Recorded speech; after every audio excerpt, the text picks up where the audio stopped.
Hey folks, how you doing today? This is Sandeep here with Nozomi Networks. I'm here with my co-host Vivek. We are on yet another security sandbox.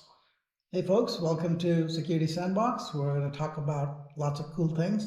Vivek Ponnada, working with Nozomi. We're here at the ICS Security Conference in Atlanta this week.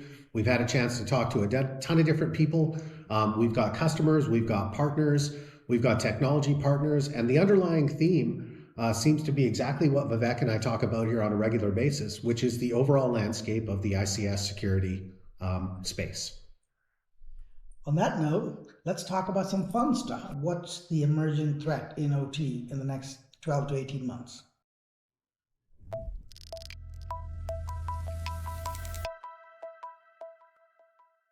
Well, certainly, Sandeep, we've seen a lot of the increased industrial grade ransomware over the past 12 to 18 months in the past, right? Which continue to raise the defenses of how we kind of approach industrial control system security.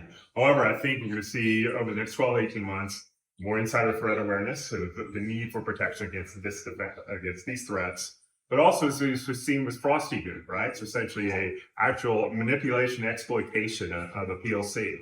They're using Modbus commands. So this might not have been the most technically sophisticated attack, but it raises the awareness of that kind of high impact, low frequency attack, which we need to defend against, which most asset owners don't have the risk profile in order to be able to appropriately manage. Something we need to consider.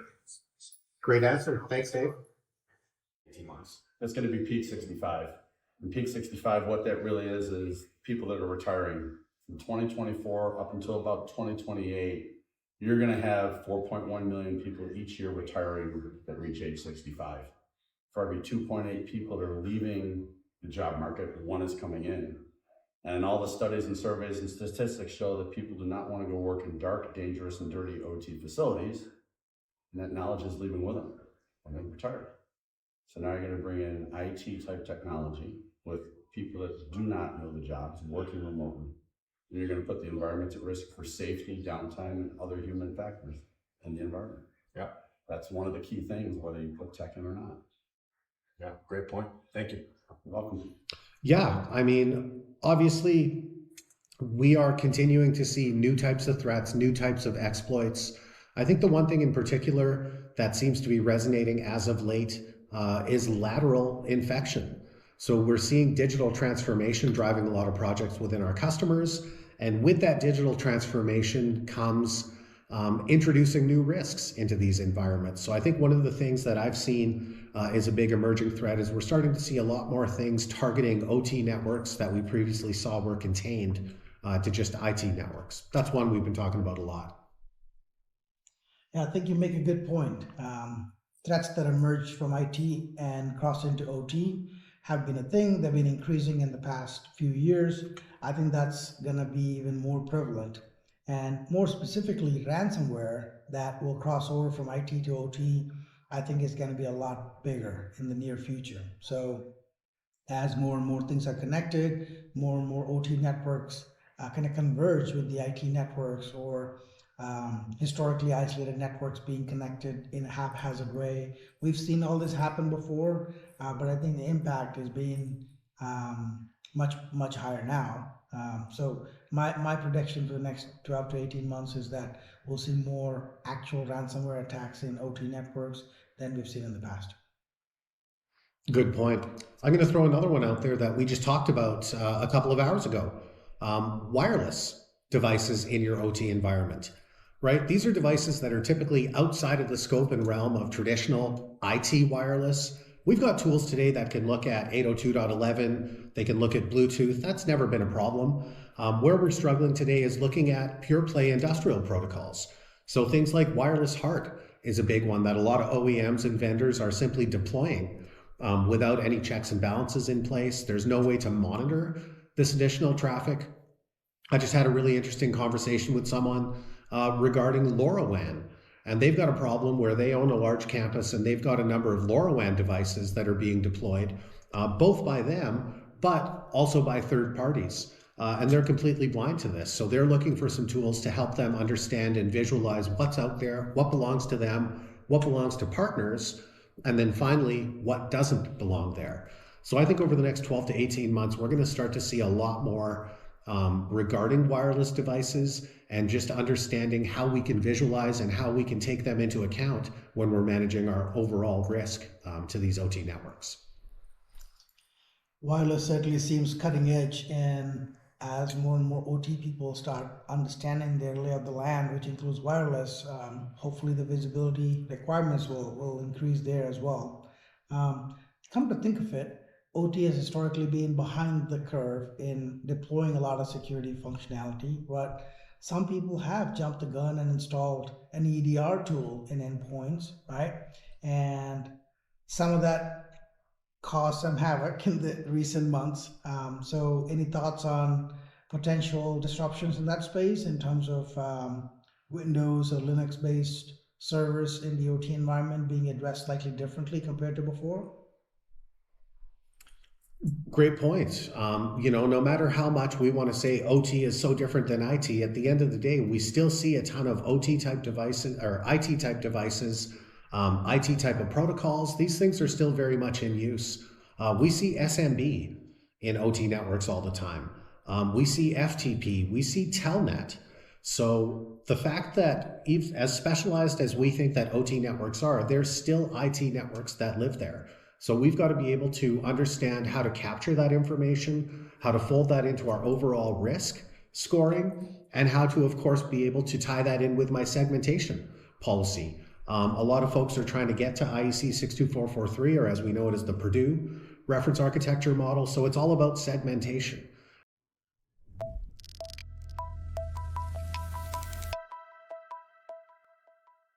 I mean, certainly, as we kind of pivot over to understanding the role of OT security and how the OT asset owner operates this plan, agreeing on just a single point of accountability at the site, and agreeing on 10 basic things that they can workshop and map and respond to. And so what we see in detection tools such as Nozomi, it's mapped to a playbook, which is like now the person who is responsible for that can take action. Use the tools that they know from an engineering process and a control system process to remediate or respond to that event. So certainly that's one of the big things we see of how we kind of improve that collaboration is that establishment of the governance of those top 10 things we can respond to. Great points. Thanks, Dave. Several years ago, probably dating back to like 2014, we actually started taking an approach of those teams aren't separate. They're one and the same. IT/OT convergence before convergence was a thing. Yeah.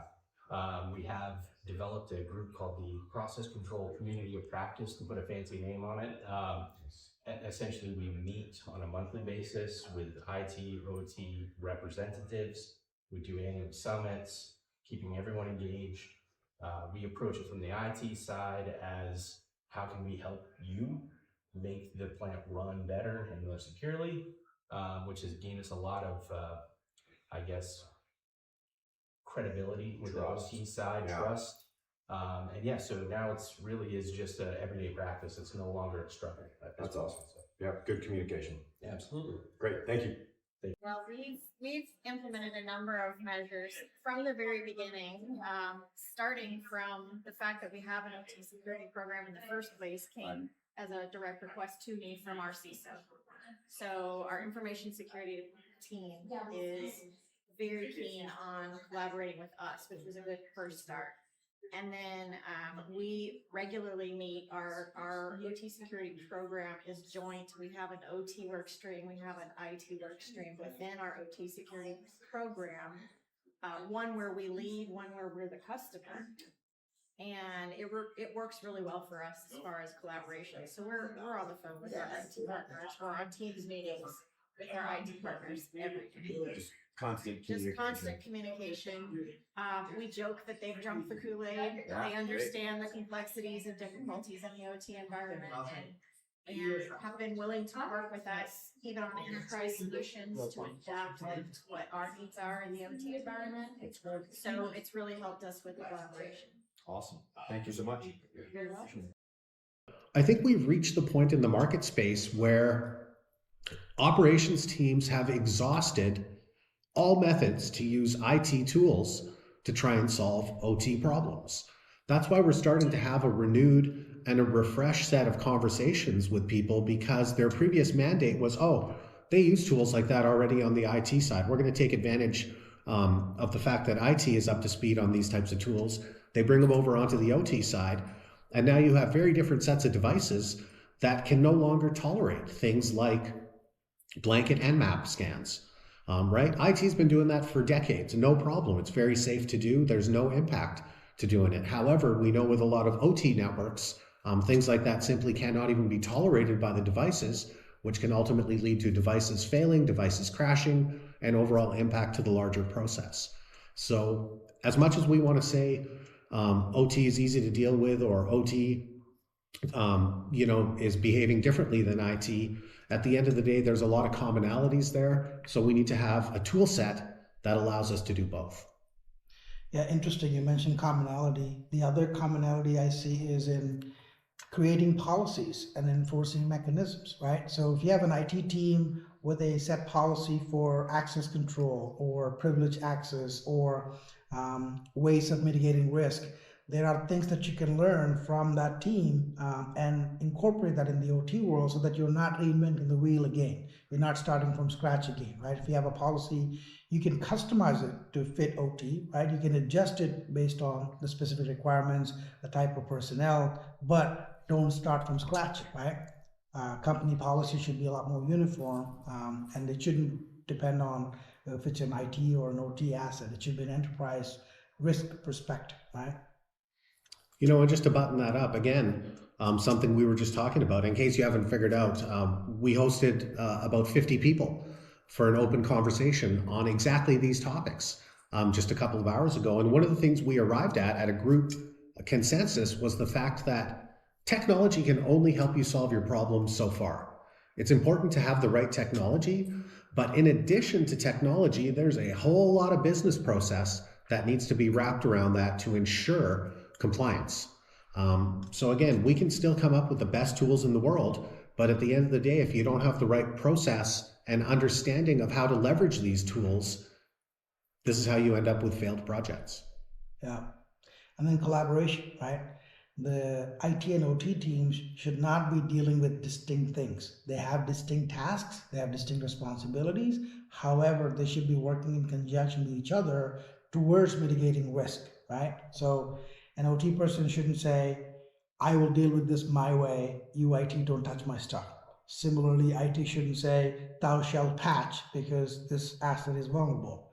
Both should be able to understand each other's worlds, why OT doesn't have a patch window available, why they can impact the operations. Similarly, the OT people need to understand the potential compensating controls that need to be in place because you cannot patch a certain system or a patch is not available. So those things cannot happen in vacuum, right? So these two teams, IT and OT, need to constantly be in collaboration with each other so that they can overall figure out what's risky for the enterprise and then find ways to mitigate it, as opposed to trying to deal with these things completely independently of each other and then making it confusing overall. Because at the end of the day, the enterprise, if you have to shut down operations, if you can't do production because of a security risk, that's an enterprise risk, not an IT or an OT specific risk. Good point. And something important to mention is the fact that when we talk about integrating IT and OT cybersecurity, we're not necessarily talking about the tools, right? We're talking about the outcomes, the business value. What are we trying to achieve? At the end of the day, both IT and OT want to understand what's on their network. They want to understand where their vulnerabilities exist. They want to understand where they're at risk for exploitation. And most importantly, they want to have a path forward to help minimize that risk. None of that has anything to do with technology. And that's where we come to the point where we've now evolved and realized that we can't always use IT tools to solve OT problems, even though the outcomes to the business are nearly identical or very similar. This is where we take a divergence and need to understand what the tools look like. So as much as we want to say OT and IT are integrating and there's digital transformation, a lot of that has to do with process level and business value level conversations and less so about the technology and the tools. So I think that's an interesting trend that we're starting to see out there with our customer base as well.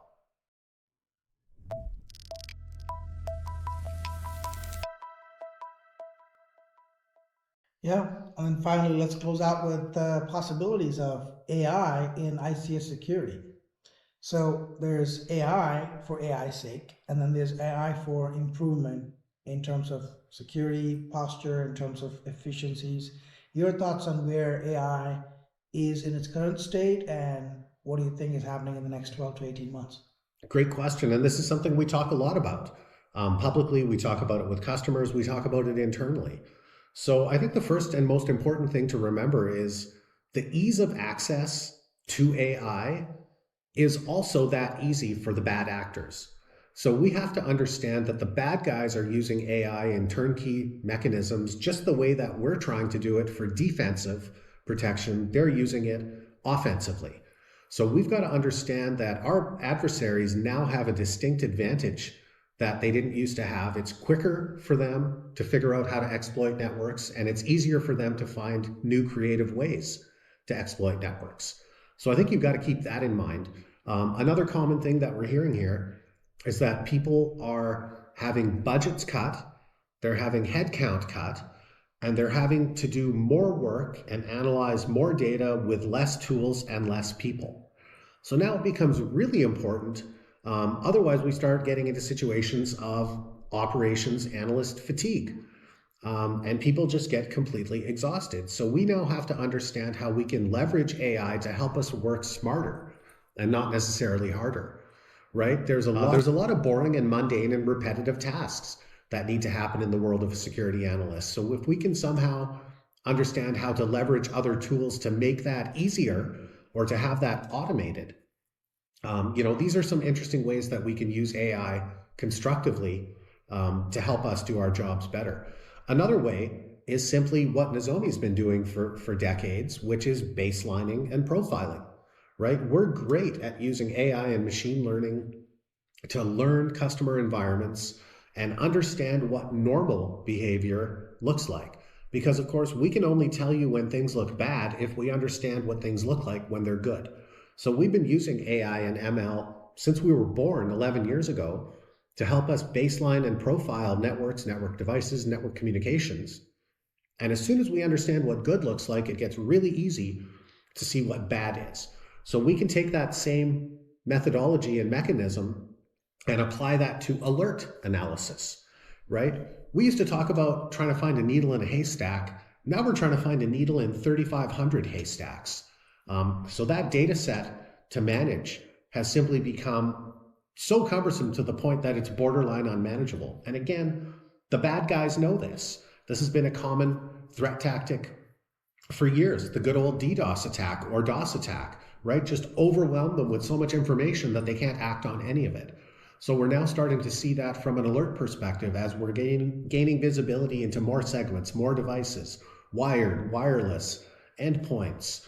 All of that is just adding to the data that we have to sift through. So using AI intelligently to understand what your environment looks like and what your specific needs and outcomes are, we can train our AI models to work specifically for you to the point that it's like having your own SOC analyst in the cloud. Yeah.